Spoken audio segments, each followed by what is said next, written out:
The 18-inch Mark 12 torpedo is the first to be designed for dropping from aircraft and is fitted with air rudder control gear.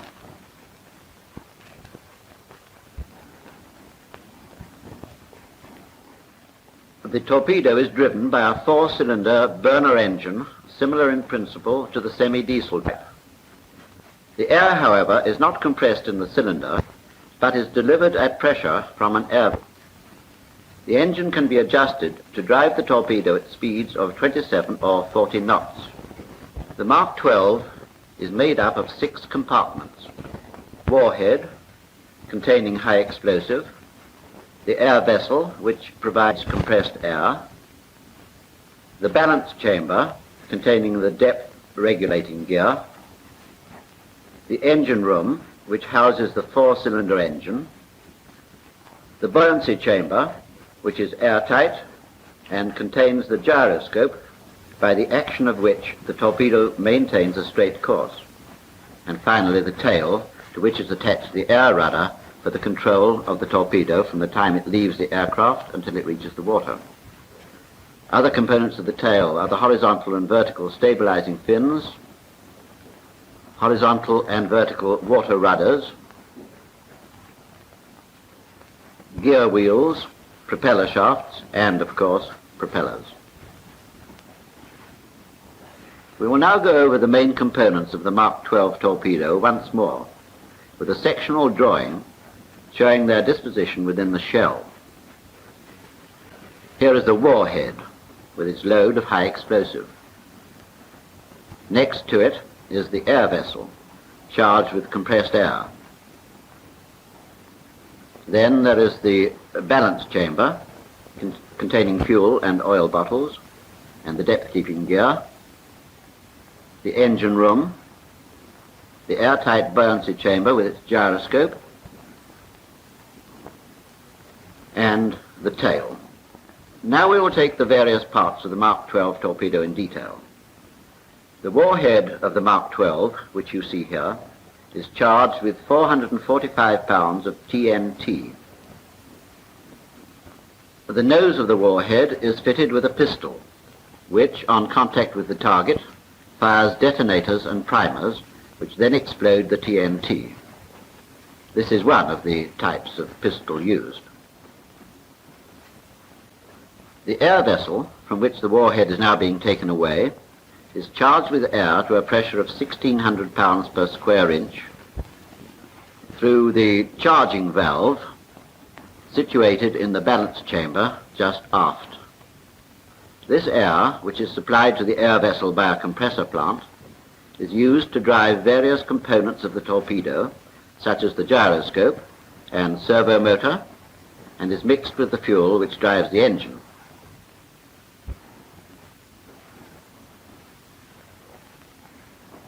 We deal now with the balance chamber itself.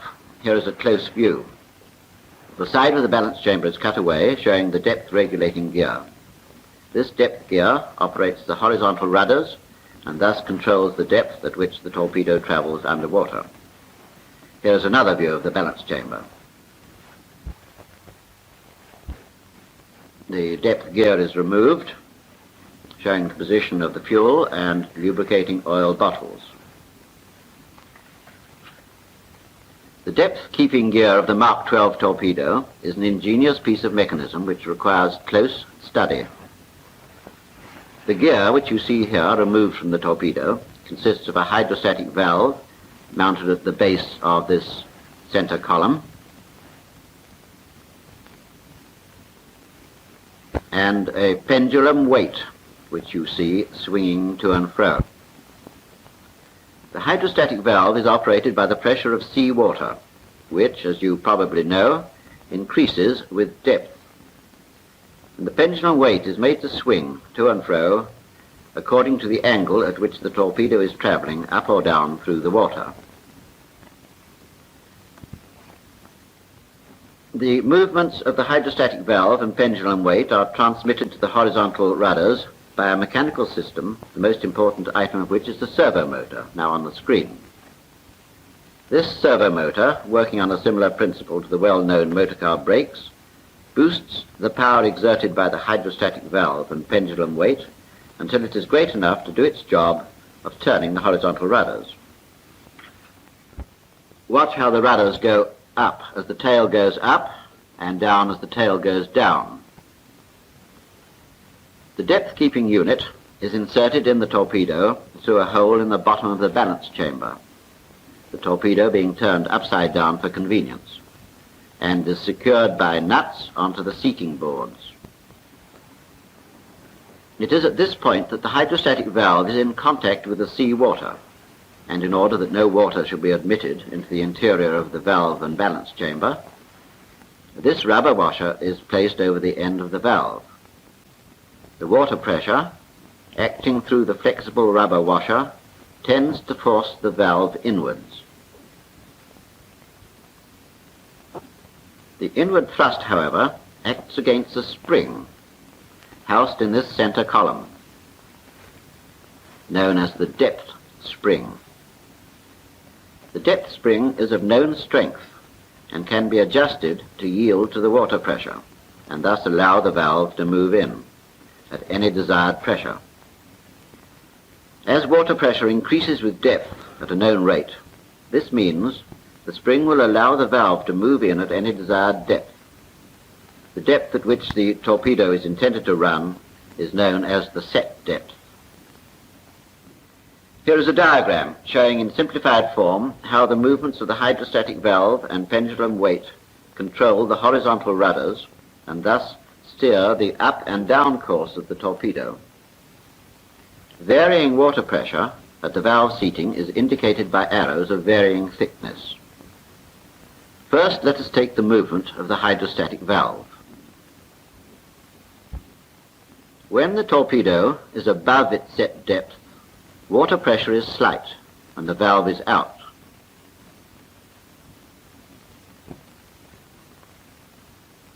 When the torpedo is at set depth, sufficient pressure is exerted to force the valve half in, where it is said to be at equilibrium. While below set depth, maximum pressure forces the valve right in. Note the effect which these valve movements have on the horizontal rudders. See how, as the valve moves in and out, it moves the weight to and fro and the rudders up and down. Now, if we examine the three main valve positions individually, we find that with the torpedo above set depth, the valve is out and turns the rudders down in order to steer the torpedo towards set depth. When the torpedo is at set depth, the valve is at equilibrium and the weight central, giving flush rudders, sending the torpedo forward on its depth line. Finally, when the torpedo is below set depth, the valve is in and gives up rudders in order to send the torpedo up to its set depth. The pendulum weight fulfills a similar function, but whereas the valve is operated by depth, the weight is operated by inclination and is so coupled with the rudders that it tends to turn them in opposition to the direction the torpedo is taking. Thus, when the torpedo is nose down, the weight is forward, giving up rudders, and when the torpedo is nose up, the weight gives down rudders. It is important to remember that the hydrostatic valve can only affect the rudders by first moving the weight, which in turn transmits its movement to the servo motor and thus turns the rudders. Now, the connection between the valve and the weight is not a rigid connection, but consists principally of two spring connections known as the upper and lower links. Here they are in actuality. These small cylinders contain the springs. The spring connections between valve and weight are very important, as will be seen later.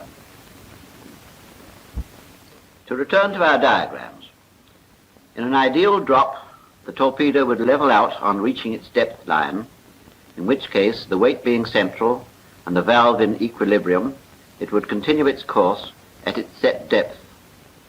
In practice, however, this seldom occurs. On entry into the water, the torpedo is subjected to such violent deceleration that the weight goes hard forward regardless of the position of the valve. Up rudders will thus be given during the short time it takes for the torpedo to descend to its set depth.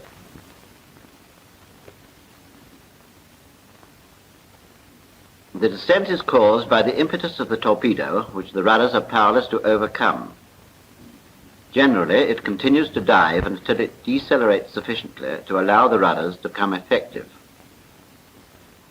By this time, it will be below its depth line with the weight forward and the valve partly in, giving up helm. Under this influence, the torpedo turns its nose upward. This should cause the weight to swing back, which would produce down rudders.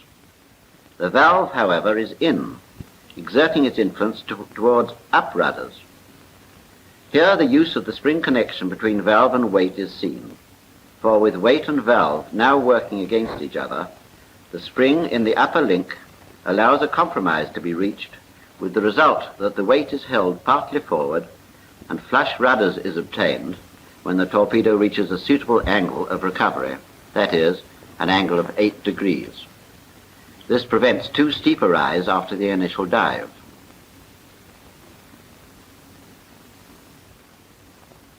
The lower link is brought into effect when the torpedo has dived sufficiently below its depth line to force the valve hard in. This has the effect of applying the effort of the hydrostatic valve to the weight at a point further from its pivot than that at which the upper link is attached, thus altering the weight-to-valve ratio.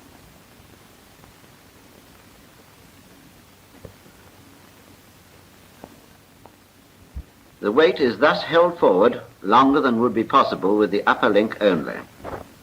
This gives a steeper angle of recovery, 15 degrees, and tends to bring the torpedo to its set depth in a shorter distance than would otherwise be the case. As the torpedo approaches set depth, the valve begins to move outwards and the lower link becomes inoperative, with the result that a slower angle of recovery is now attained.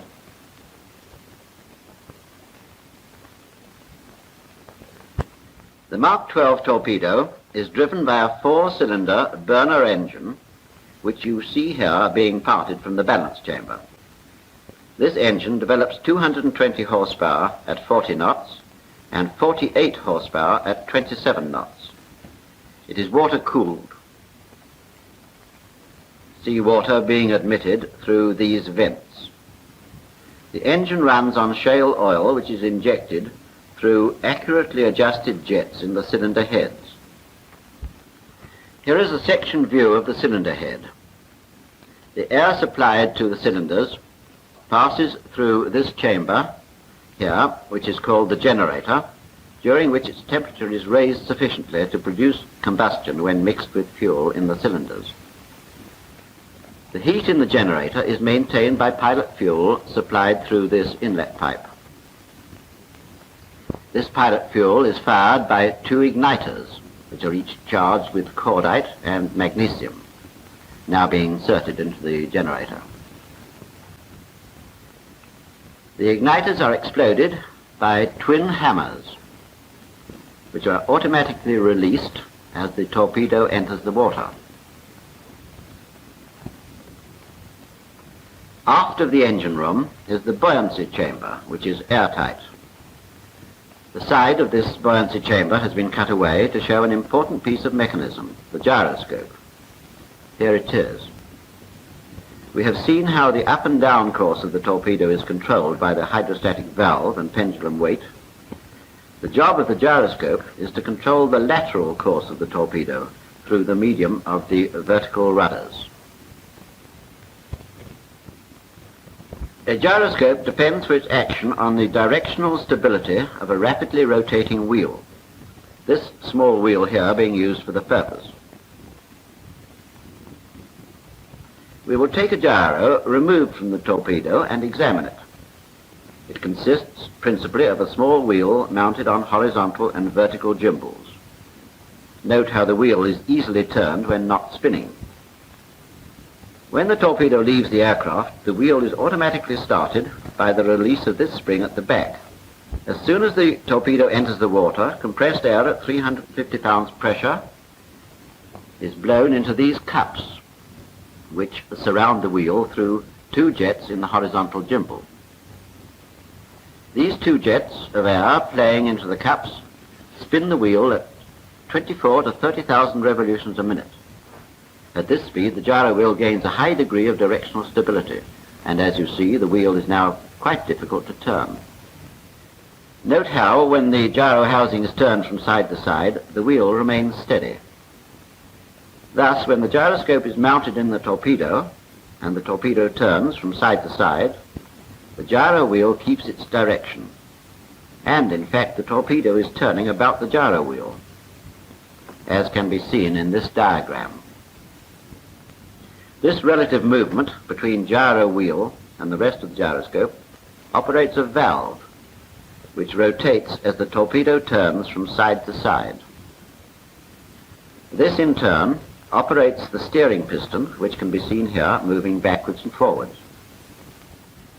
The movement of this piston is transmitted to the vertical rudders and turns them in whatever direction is required to keep the torpedo on its course.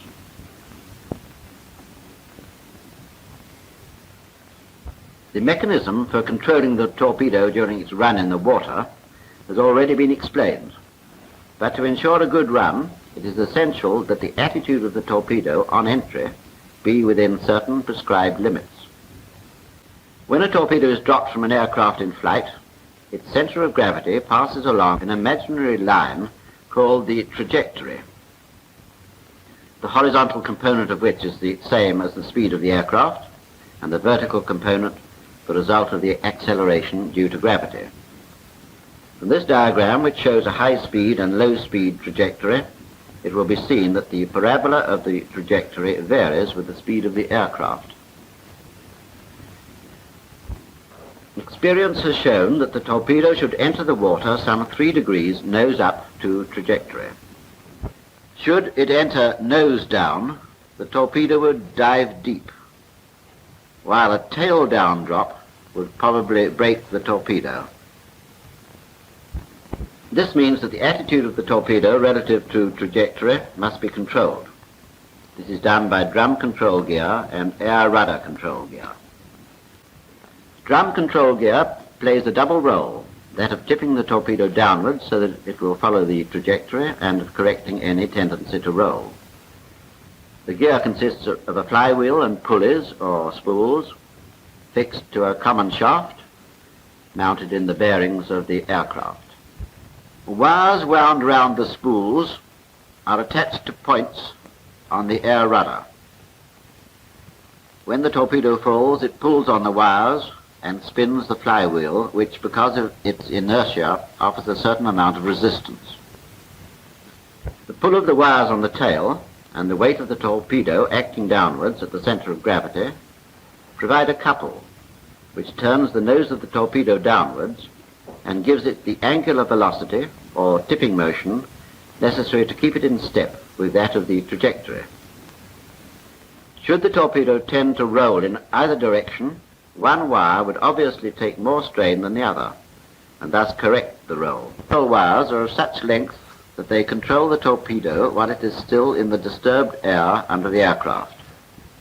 The method of attachment of the wires to the spools being such that they eventually run off together. Now, a torpedo is an unstable body in air. That is to say that at small angles of inclination to the line of flight, the center of pressure is in front of the center of gravity.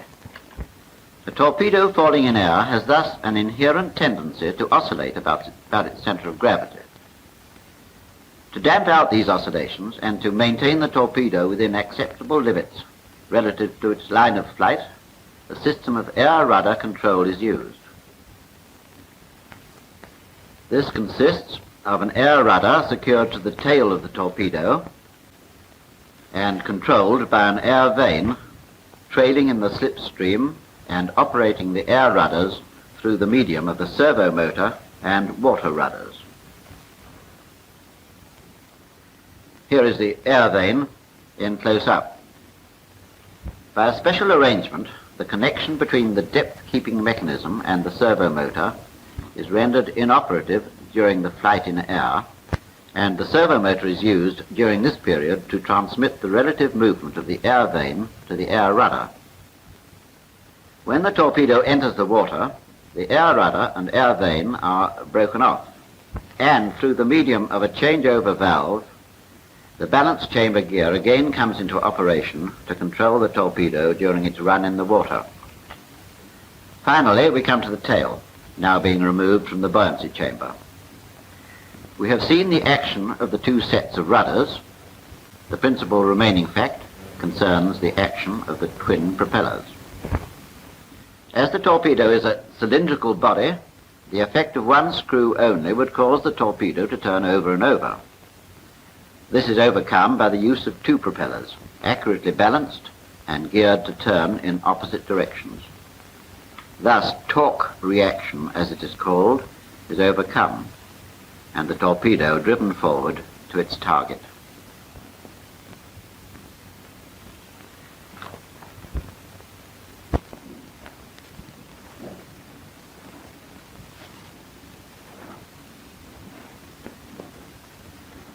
This diagram represents the various components of the Mark 12 torpedo, together with the pipe leads connecting them. For the sake of simplicity, certain relatively small components, such as non-return valves, have been omitted. There are four kinds of pipe lead: those carrying high-pressure air, marked thus with large dots; those carrying low-pressure air, shown in this way with small dots; those carrying fuel, like this, with a broken line; and finally, those which carry lubricating oil, shown as a wavy line.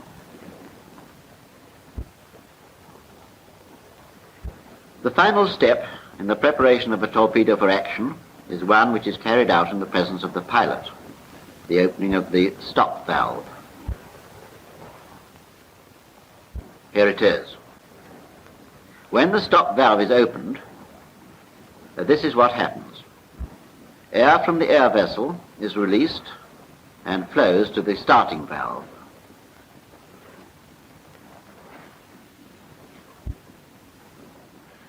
The torpedo is now ready for dropping, the starting valve being automatically opened as the torpedo leaves the aircraft. A lead is taken from in front of the starting valve to the bypass valve. You can see the air now flowing through this lead. The bypass valve is designed solely for use in the workshop, so that air may be conveyed to certain parts for test purposes without opening the starting valve. When the torpedo leaves the aircraft and the starting valve is automatically opened, the air thus released takes two courses. First to the plunger reducer, where an important change takes place. The purpose of the plunger reducer is to reduce the 1,600 pounds pressure air from the highly charged air vessel to the 350 pounds per square inch required by the servo motor and gyro. The second course taken by the air is to the air delay valve. Note this lead, which is taken off before the air delay valve, and which carries air through a non-return valve to the reducer oil bottle, which supplies lubricating oil to the starting valve plunger,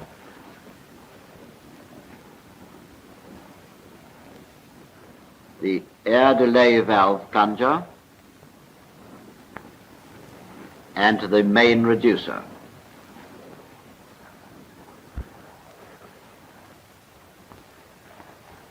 The purpose of the air delay valve is to prevent passage of air to the engine and its accessories until the torpedo is actually in the water. for the engine would be seriously damaged should it be started without the resistance of water against its propellers, and also through running without the cooling effect of seawater about the engine. The air delay valve is opened by impact with the water, and air passes through a water non-return valve to the main reducer. From the main reducer, the air passes to the lubricating and fuel oil bottles, where the effect of the pressure will be to force the oil from these bottles to their respective destinations, as will be seen later. The main reducer reduces air pressure to either 620 or 270 pounds per square inch, according to the speed at which the torpedo is set to run. The main reducer also supplies air to the breech end, where it mixes with fuel to form a combustible gas. To return to the lubricating oil bottle, the oil forced out of this bottle by the arrival of air pressure at the top passes through a strainer to the engine and on through the tail oil strainer and rating plug, gears, etc. Fuel oil is forced by pressure through a strainer at the bottom of the fuel oil bottle, through two non-return valves to the breech end and the fuel distributor at the front of the engine. In the breech end, air is mixed with fuel, making a combustible gas, which is ignited by the heat generated by the igniters. This hot gas passes into the cylinders of the engine and there ignites the injected fuel supplied to the engine by the fuel distributor. The torpedo is now underway in full pursuit of its objective.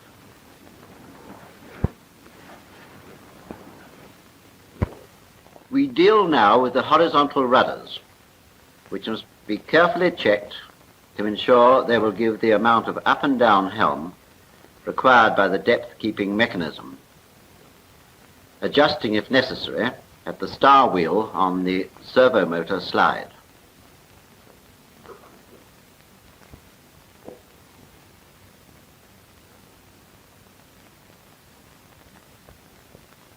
According to the conditions under which the torpedo will be dropped, certain settings are made. The first of these is the setting of the ordered speed on the main reducer, which in this case is the high speed setting of 40 knots. Then set the ordered depth. This will vary according to the type of tug ship. In this case, it is 12 feet. The Mark 12 is fitted with horizontal rudder controlling gear, which can be set to fix the position of the horizontal rudders until a predetermined number of engine revolutions have run off, which in this case is 75. So much for the settings. At this point, the igniters are inserted. First, cock the twin hammers. Remove the breech blocks and igniter sheaths.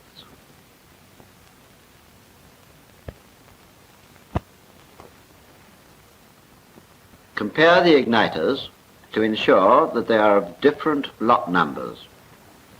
This lessens the chance of fitting two igniters from a lot which may be faulty. The igniters are inserted in the sheaths, which in turn are replaced in the generator, and the breech blocks and cover plate fitted.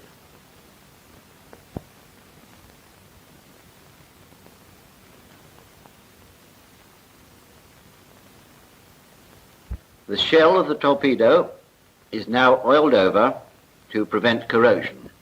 The non-commissioned officer in charge of shop checks over all settings. He sees that drain screws are in place, that all cover plates and screws are tightened up, and that the air delay flap is cocked. This brings the torpedo to the ready or action condition.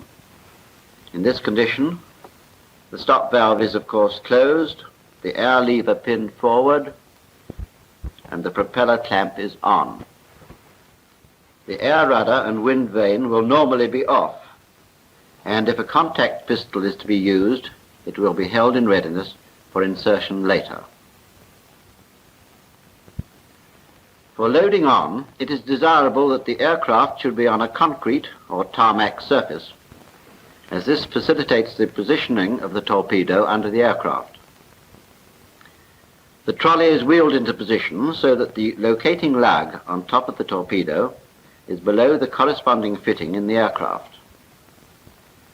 The exact procedure varies with the aircraft in use. In the type shown, the torpedo is raised into position by a winch loading gear attached to the aircraft.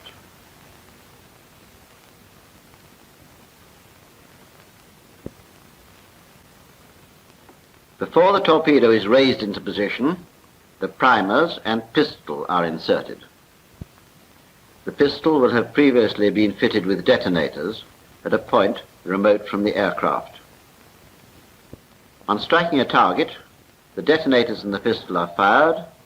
This explodes the primers, which in turn explode the TNT in the warhead.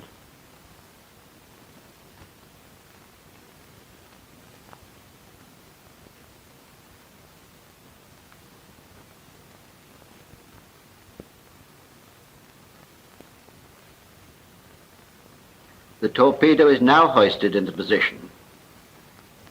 The exact position of the torpedo relative to the aircraft is fixed by a projection on the upper surface of the torpedo, the locating lug, which registers with a corresponding recess in the structure of the aircraft.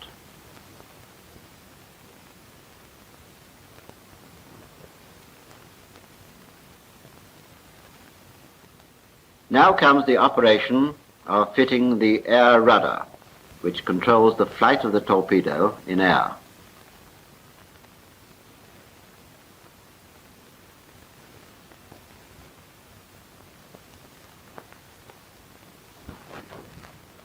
The wind vane is fitted. Both air rudder and wind vane will have been fitted to the torpedo and adjusted during a previous routine. The drum control wires are attached to the air rudder and the hooked eyes closed to ensure that the wires do not come off while the torpedo is in the air. The hoisting gear is removed.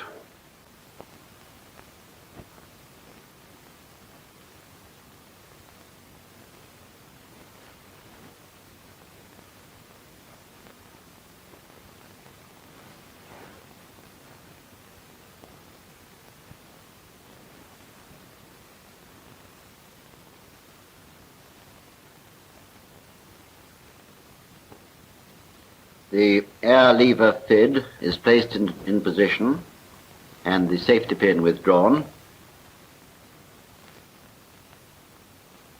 The propeller clamp is removed and the propellers placed in the starting position. In the presence of the pilot, the stop valve is opened